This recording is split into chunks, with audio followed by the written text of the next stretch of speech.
ભાવનગર શહેરના હલુરિયા નજીક એડવોકેટને ઉભા રાખી ધોકા વડે જીવલેણ હુમલો કરવામાં આવ્યો હતો। કોઈ અજાણ્યા ઈસમો દ્વારા એડવોકેટ પર હુમલો કરી રોકડ રકમની લૂંટ ચલાવી નાસી છૂટ્યા હતા।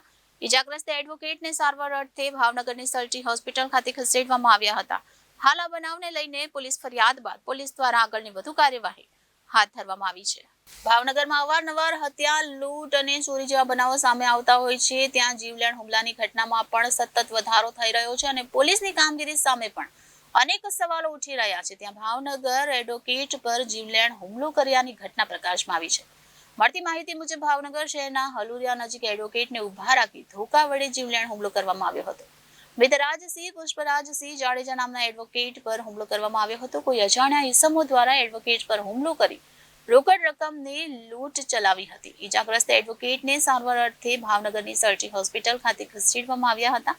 એડવોકેટને મારવાની વાતને લઈને સલટી હોસ્પિટલ ખાતે તમામ એડવોકેટ દોડી આવ્યા હતા। હાલ તો આ બનાવને લઈને પોલીસ ફરિયાદ નોંધવામાં આવી છે અને પોલીસ ફરિયાદ બાદ પોલીસ દ્વારા આગળની કાર્યવાહી હાથ ધરવામાં આવશે। જેમ તેમ કહેવાની ના પાડતા મારી યારે મારામારી કરેલી, પોતાની સ્કૂટીમાંથી લોખંડનો પાઇપ કાઢેલો અને લોખંડના પાઇપથી મારી ઉપર હુમલો કરેલો। તેથી બચાવમાં મેં મારો જમણો હાથ આડો રાખેલો, જેથી મને જમણા હાથ ઉપર વાગી ગયું। મને મારી ઉપર ઢીકાપાટુનો મને માર માર્યો, મારી ઉપર હુમલો કર્યો, મારા શર્ટ બી ફાડી નાખ્યું, મારું શર્ટનું ઉપલું ખીચું ફાડી નાખ્યું, એમાં રહેલા પૈસા બી લઈ ગયો અને પાછળથી ફોન કરતા બીજા 2 અજાણ્યા 4 લોકો બી આવેલા, તે લોકો બી મારી યારે મારામારી કરેલી।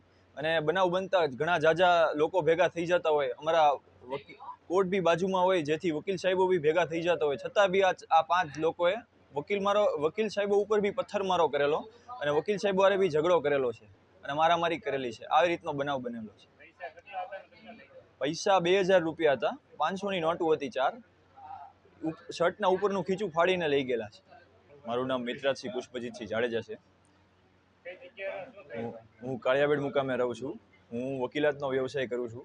આજરોજ 2 વાગે હું જ્યારે કોર્ટેથી જ્યારે મારા ઘરે જતો હતો રિસેસ દરમિયાન, ત્યારે 2 વાગે હલુરિયા ચોક પાસે એક અજાણ્યો માણસ મારી સામે આવેલો, જેથી મને લાંબા ટૂંકા હાથ કરીને ચાલુ ગાડીએ કહેવા લાગેલો।